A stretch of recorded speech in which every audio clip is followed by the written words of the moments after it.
Izinkan saya mulai dengan sebuah pertanyaan sederhana. Kapan terakhir kali Anda bangun tidur dan benar-benar merasa segar?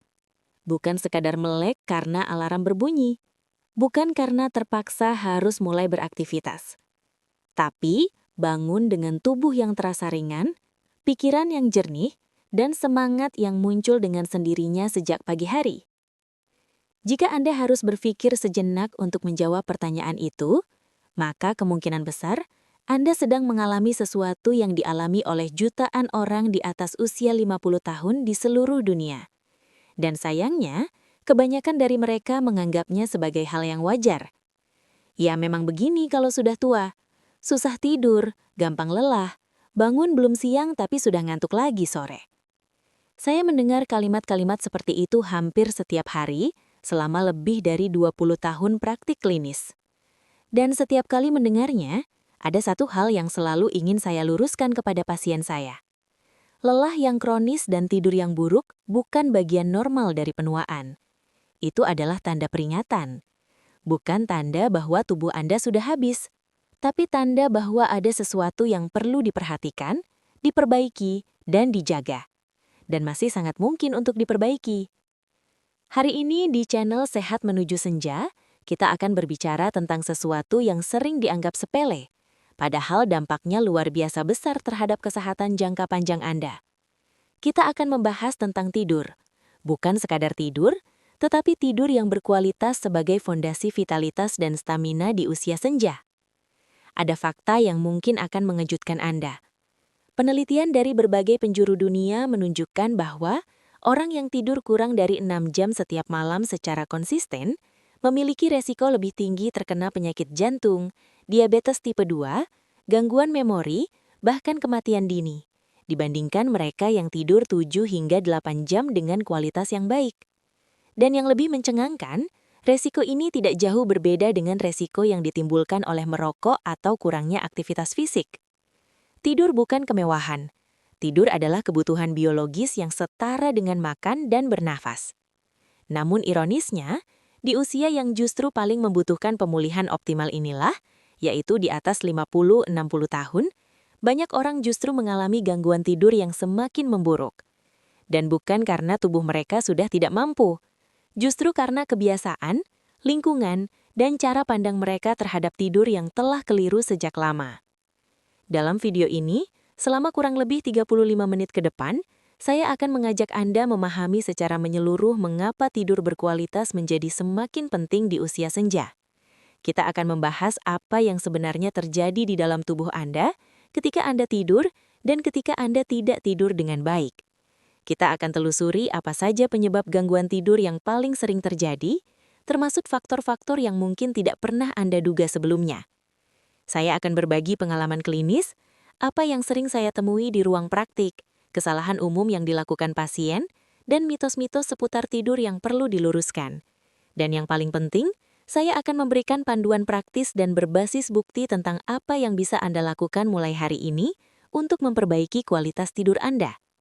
Jadi jika Anda sedang menonton ini di atas usia 40 tahun, atau jika ada orang tersayang di sekitar Anda yang sering mengeluh tidak bisa tidur nyenyak, tidak pernah merasa segar, atau stamina yang terus menurun, saya sangat menganjurkan Anda untuk menonton video ini sampai selesai. Karena apa yang akan kita bahas hari ini bukan hanya tentang tidur. Ini tentang kualitas hidup Anda di tahun-tahun yang paling berharga. Mari kita mulai. Sebelum kita bicara tentang masalah, marilah kita pahami dulu apa sebenarnya yang dimaksud dengan tidur yang berkualitas. Banyak orang mengira bahwa tidur berkualitas berarti tidur yang lama. 8 jam, 9 jam, bahkan 10 jam. Tapi dalam dunia medis, durasi hanyalah satu elemen. Ada dimensi lain yang jauh lebih menentukan, yaitu kedalaman tidur, kesinambungan tidur, dan siklus tidur yang lengkap.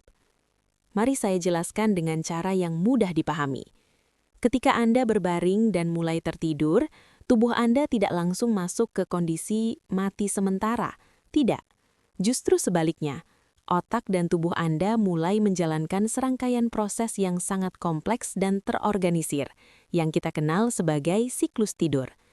Setiap siklus tidur berlangsung sekitar 90 menit, Dan dalam satu malam yang baik, tubuh kita akan melewati 4 hingga 6 siklus penuh.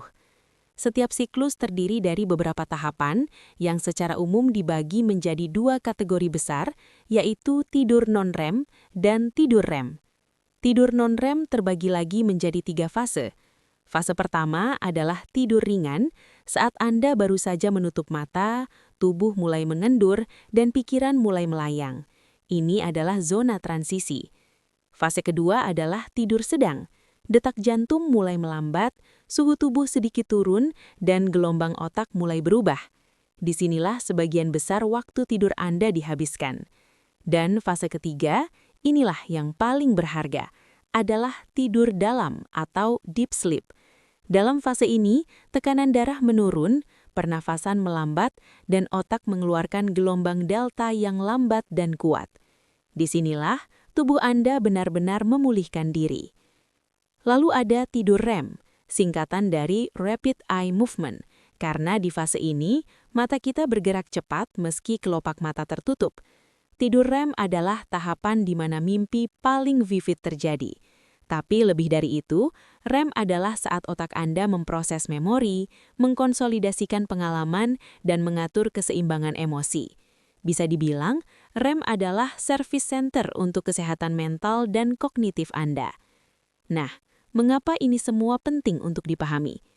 Karena gangguan tidur yang paling berbahaya seringkali tidak terlihat dari luar. Seseorang bisa tidur 8 jam, tetapi jika siklus tidurnya sering terganggu, sering terbangun sejenak tanpa disadari, atau tidak pernah mencapai fase deep sleep yang cukup, maka secara klinis ia mengalami deprivasi tidur. Kekurangan tidur yang nyata, meskipun secara jam ia sudah cukup. Dan inilah yang terjadi saat kita memasuki usia senja. Seiring bertambahnya usia, ada perubahan fisiologis, perubahan alami dalam cara kerja tubuh yang mempengaruhi arsitektur tidur kita. Produksi hormon melatonin, yaitu hormon yang memberi sinyal kepada otak bahwa sudah saatnya tidur, mulai menurun setelah usia 30 tahun dan terus berkurang seiring bertambahnya usia. Akibatnya, ritme sirkadian atau jam biologis internal kita menjadi kurang presisi. Orang yang lebih tua cenderung merasa mengantuk lebih awal di malam hari, tetapi kemudian terbangun lebih awal di pagi hari, dan lebih sulit untuk kembali tidur. Selain itu, proporsi deep sleep juga menurun. Jika pada usia 20 tahun seseorang mungkin menghabiskan 20% dari total tidurnya dalam fase deep sleep, pada usia 60 tahun, angka itu bisa turun menjadi hanya 2 hingga 3% saja. Ini bukan angka yang bisa dianggap sepele, karena deep sleep adalah saat tubuh kita memproduksi hormon pertumbuhan, bukan hanya untuk anak-anak yang sedang tumbuh, tetapi juga untuk orang dewasa sebagai mekanisme perbaikan jaringan, pengaturan metabolisme, dan penguatan sistem imun. Dengan kata lain, semakin tua usia kita, semakin rapuh arsitektur tidur kita, dan semakin besar pula kebutuhan kita untuk menjaga kualitas tidur itu dengan lebih serius dan lebih sadar. Mengapa banyak orang tidak menyadari atau meremehkan hal ini? Karena gejala kurang tidur berkualitas seringkali tersamarkan oleh hal-hal lain. Kelelahan dikira karena sudah tua, sulit konsentrasi dikira karena memang begitu, mood yang mudah berubah dikira karena banyak pikiran, dan siklus penyangkalan ini terus berlanjut, sementara di balik layar, kurang tidur berkualitas perlahan-lahan menggerogoti kesehatan dari dalam. Saya pernah menangani seorang pasien, seorang pensiunan guru berusia 62 tahun, yang datang dengan keluhan tekanan darah yang susah dikontrol meskipun sudah rutin minum obat. Setelah pemeriksaan lebih mendalam, kami menemukan bahwa ia mengalami sleep apnea, gangguan nafas saat tidur yang menyebabkan ia terbangun puluhan kali setiap malam tanpa ia sadari. Begitu gangguan tidurnya ditangani, tekanan darahnya berangsur membaik secara signifikan, bahkan dosis obatnya bisa dikurangi. Tidur bukan variabel yang terpisah dari kesehatan. Tidur adalah pondasi dari semua sistem kesehatan yang lain. Sekarang, mari kita berbicara tentang mengapa begitu banyak orang di usia senja mengalami gangguan tidur. Dan di sini, saya ingin menekankan satu hal, penyebabnya jarang hanya satu. Hampir selalu ada kombinasi faktor yang saling menguatkan. Yang pertama adalah perubahan gaya hidup yang tidak disadari. Banyak orang yang sudah pensiun atau memasuki usia senja kehilangan struktur harian yang selama ini menjadi jam biologis mereka.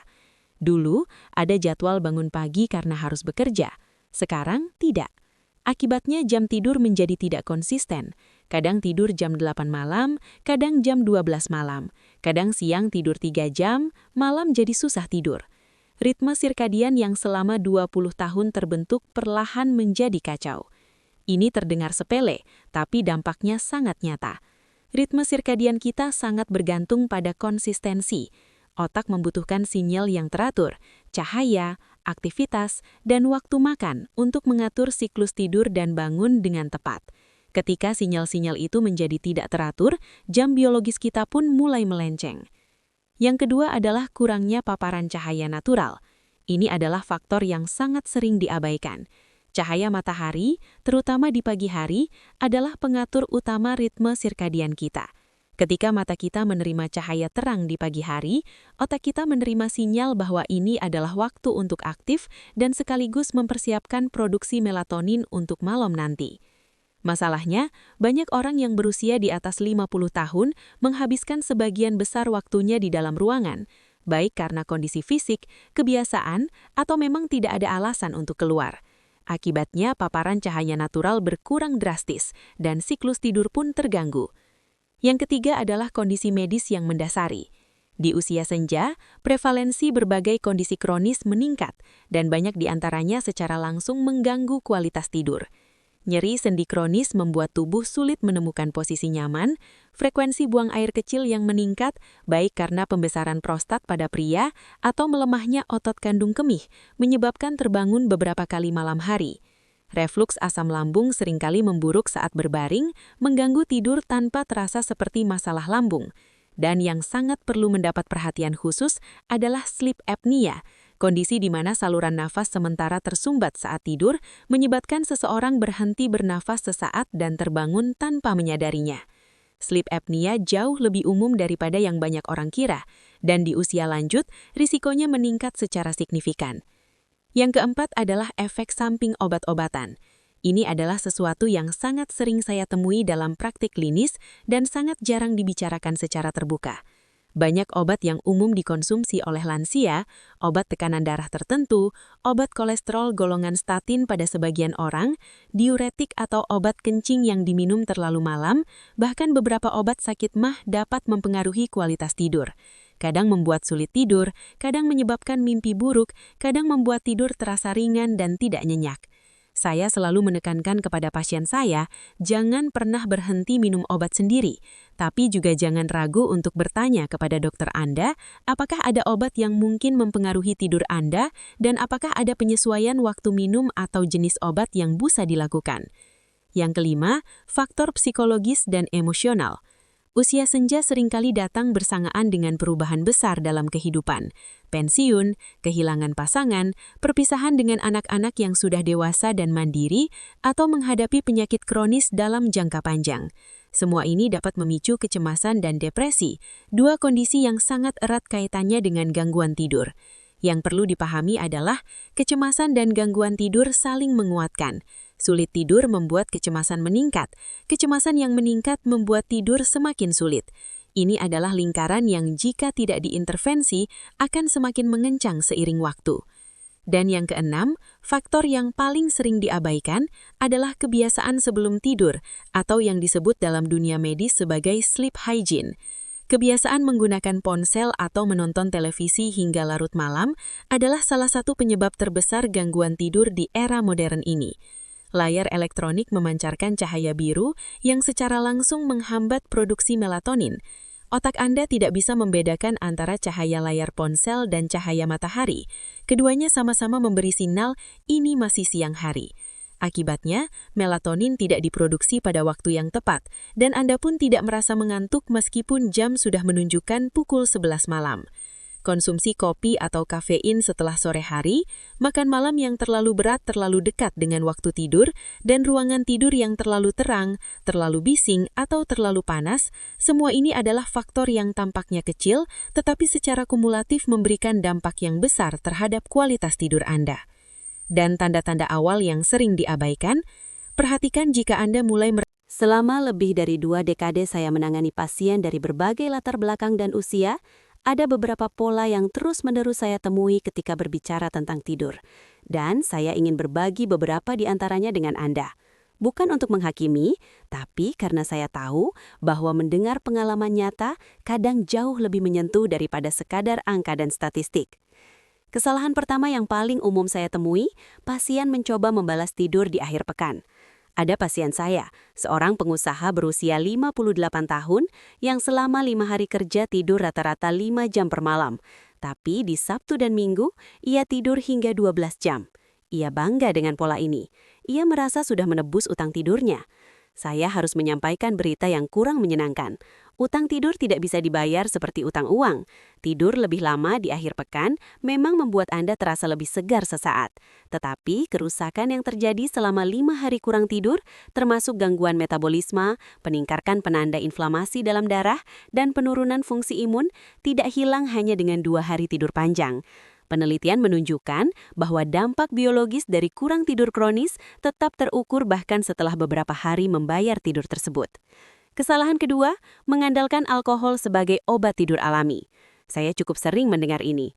Dokter, saya minum segelas kecil anggur merah setiap malam supaya bisa tidur, atau bir atau minuman beralkohol lainnya. Dan memang secara subjektif, alkohol membuat seseorang merasa mengantuk lebih cepat.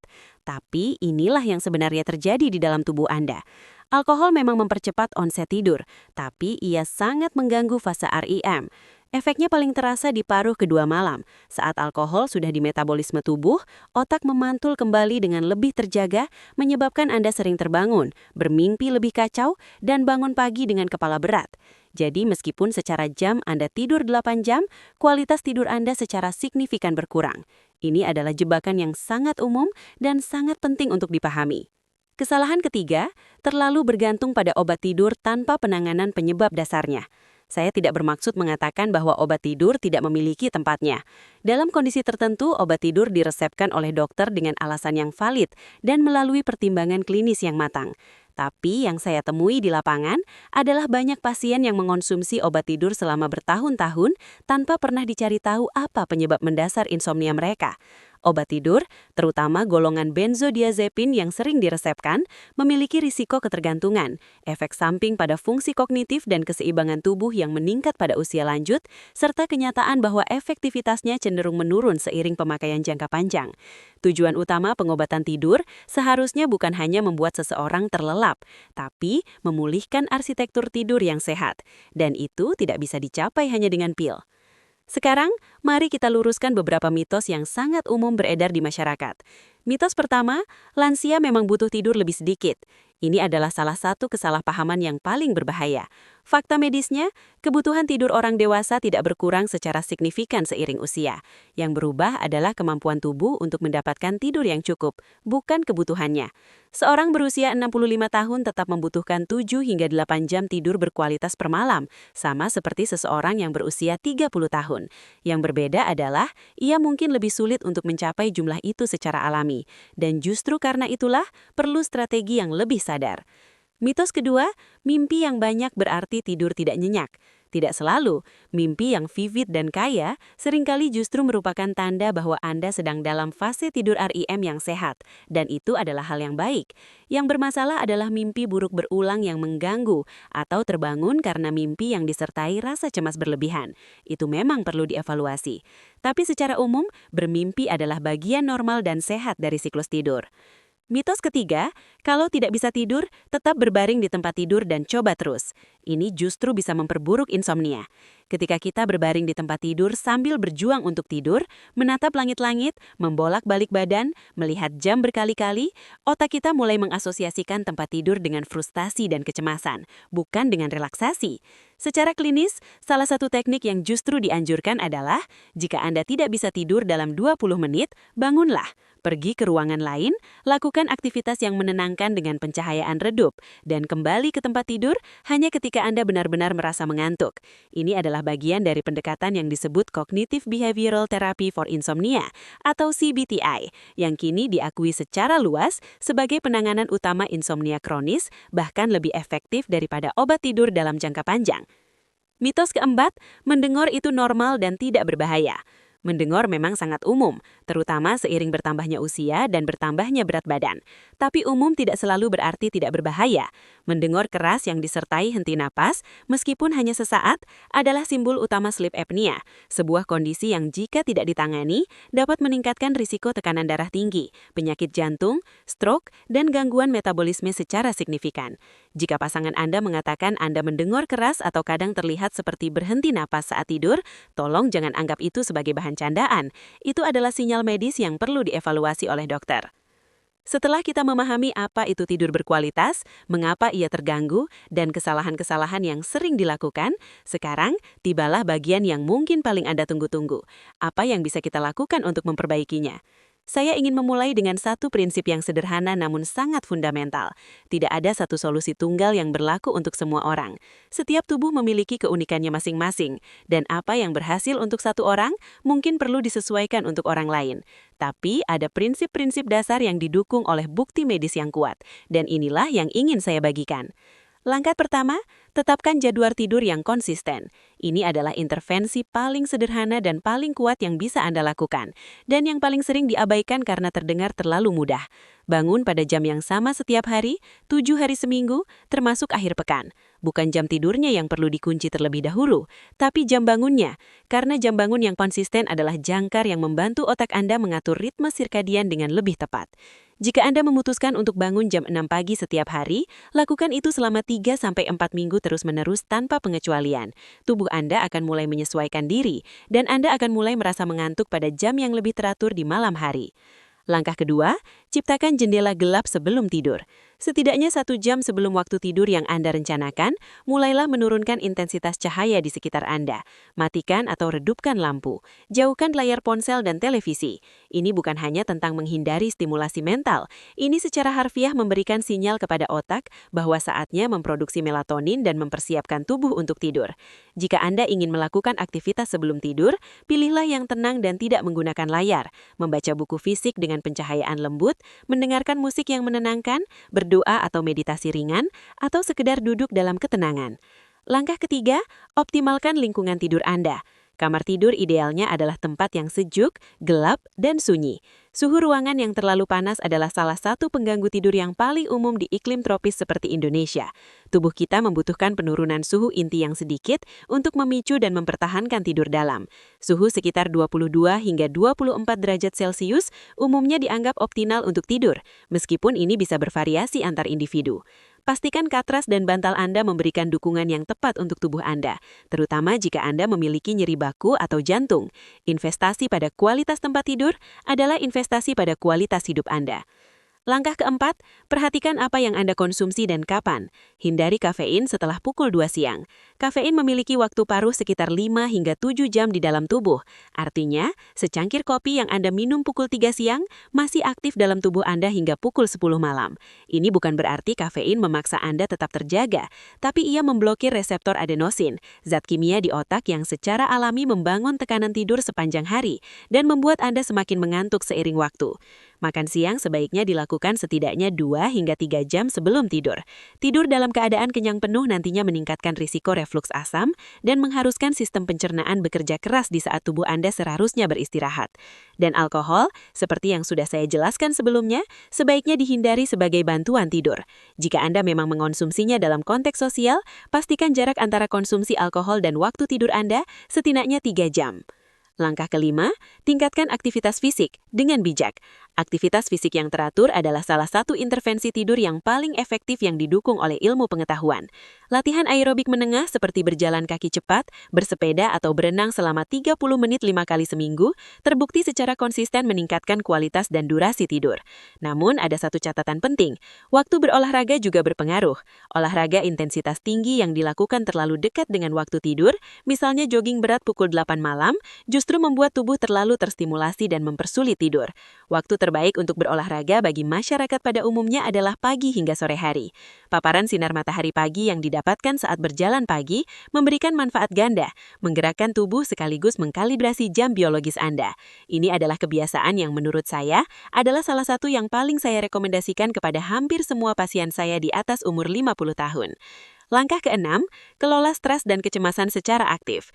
Tidur yang buruk dan pikiran yang tidak tenang adalah dua sisi dari koin yang sama. Jika Anda memiliki kecenderungan untuk berbaring dan berpikir, mengulang-ulang kekhawatiran di kepala saat mencoba tidur, maka mengelola sumber stres itu secara aktif di siang hari adalah bagian yang tidak bisa dipisahkan dari strategi tidur Anda. Beberapa pendekatan yang terbukti membantu, menulis jurnal pendek di sore hari untuk mengosongkan pikiran sebelum malam, teknik pernapasan dalam yang sederhana, atau praktik mindfulness ringan. Dan jika kecemasan atau depresi yang Anda rasakan sudah berlangsung lama dan cukup berat, tolong jangan ragu untuk mencari bantuan profesional, baik dokter umum, psikiater, maupun psikolog klinis. Kesehatan mental adalah bagian integral dari kesehatan secara keseluruhan, bukan sesuatu yang perlu ditutup-tutupi atau dianggap aib. Dan langkah ketujuh, yang tidak bisa saya tekankan cukup keras, periksakan diri Anda secara berkala. Jika Anda sudah mencoba berbagai perubahan gaya hidup dan kualitas tidur Anda masih tidak membaik, atau jika Kita sudah melewati perjalanan yang cukup panjang hari ini. Dan sebelum kita menutup, saya ingin mengajak Anda sejenak untuk berhenti dan merenungkan beberapa hal penting yang kita pelajari bersama. Pertama, tidur berkualitas bukan tentang berapa jam Anda berbaring di tempat tidur. Ini tentang kedalaman dan keutuhan siklus tidur yang Anda jalani setiap malam. Deep sleep dan tidur REM adalah dua fase yang tidak ternilai harganya. Dan keduanya semakin membutuhkan perlindungan aktif seiring bertambahnya usia. Kedua, gangguan tidur di usia senja hampir selalu memiliki penyebab yang bisa diidentifikasi dan seringkali bisa diperbaiki. Baik itu perubahan gaya hidup, kondisi medis yang belum terdiagnosis, efek samping obat, atau faktor psikologis. Tidak ada yang harus diterima begitu saja hanya karena sudah tua. Ketiga, ada hal-hal yang bisa Anda mulai ubah hari ini, tanpa perlu ke dokter, tanpa perlu obat. Konsistenkan jam bangun Anda, ciptakan rutinitas malam yang tenang, jauhkan layar elektronik 1 jam sebelum tidur, berjalan kaki di pagi hari dan makan malam lebih awal. Ini bukan perubahan yang dramatis, tapi dilakukan secara konsisten. Perubahan-perubahan kecil ini memiliki kekuatan untuk mengubah kualitas tidur Anda, dan dengan itu, kualitas hidup Anda secara fundamental. Keempat, jangan ragu untuk berbicara dengan dokter tentang tidur. Banyak yang menganggap keluhan tidur terlalu sepele untuk dibawa ke dokter. Padahal, bagi seorang klinisi, keluhan tidur adalah jendela yang seringkali membuka ke kondisi kesehatan yang jauh lebih dalam. Dan yang paling penting dari semuanya, pesan yang paling ingin saya tinggalkan untuk Anda hari ini adalah ini. Merawat kualitas tidur Anda bukan tanda kelemahan atau kemanjaan. Ini adalah tanda kecerdasan dan cinta terhadap diri sendiri. Tubuh Anda telah bekerja keras selama puluhan tahun. Ia berhak mendapatkan istirahat yang sesungguhnya, bukan sekedar berbaring di tempat tidur sambil pikiran berkelana kemana-mana. Berikan tubuh Anda tidur yang ia butuhkan, dan ia akan membalas Anda dengan vitalitas, kejernihan pikiran, dan stamina yang Anda dambakan untuk menjalani tahun-tahun senja yang bermakna. Saya ingin mengakhiri video ini dengan sebuah pengingat yang selalu saya sampaikan kepada pasien-pasien saya yang memasuki fase baru kehidupan mereka. Usia senja bukan berarti masa menurun. Bagi mereka yang merawat tubuh dan pikirannya dengan bijak, usia senja bisa menjadi salah satu fase kehidupan yang paling kaya, paling bermakna, dan paling penuh vitalitas. Banyak orang di usia 60, 70 tahun yang hidup dengan energi, kejernihan, dan kebahagiaan yang justru lebih besar dari masa muda mereka. Dan salah satu fondasi dari semua itu adalah tidur yang berkualitas. Kesadaran adalah langkah pertama. Dan dengan menonton video ini sampai selesai hari ini, Anda sudah mengambil langkah pertama itu. Jika video ini bermanfaat bagi Anda, saya mengundang Anda untuk menekan tombol suka di bawah video ini. Itu adalah cara sederhana yang membantu kami menjangkau lebih banyak orang yang membutuhkan informasi ini. Bagikan video ini kepada keluarga, teman, atau orang terkasih yang mungkin sedang bergulat dengan masalah tidur. Karena seringkali, informasi yang tepat sampai ke tangan yang tepat bisa mengubah hidup seseorang. Dan jika Anda belum berlangganan channel Sehat Menuju Senja, saya ajak Anda untuk menekan tombol subscribe dan mengaktifkan notifikasi agar setiap kali kami hadir dengan konten baru, Anda tidak melewatkan satu pun. Di Sehat Menuju Senja, kami hadir bukan hanya untuk memberikan informasi medis. Kami hadir sebagai teman perjalanan Anda menuju versi terbaik dari diri Anda di setiap tahap kehidupan. Dan berbicara tentang perjalanan, pada video berikutnya, kita akan membahas topik yang sangat erat kaitannya dengan tidur dan vitalitas, yaitu tentang bagaimana kesehatan jantung dan pembuluh darah mempengaruhi kualitas hidup di usia senja, dan apa yang sebenarnya bisa Anda lakukan sejak sekarang untuk menjaga jantung Anda tetap kuat dan sehat. Ini adalah topik yang tidak boleh Anda lewatkan, jadi pastikan Anda sudah berlangganan agar tidak ketinggalan. Terima kasih sudah meluangkan waktu bersama saya hari ini. Jaga kesehatan Anda, jaga kualitas istirahat Anda, dan sampai jumpa di episode berikutnya. Sehat Menuju Senja, karena setiap hari yang dijalani dengan sehat adalah anugerah yang tak ternilai.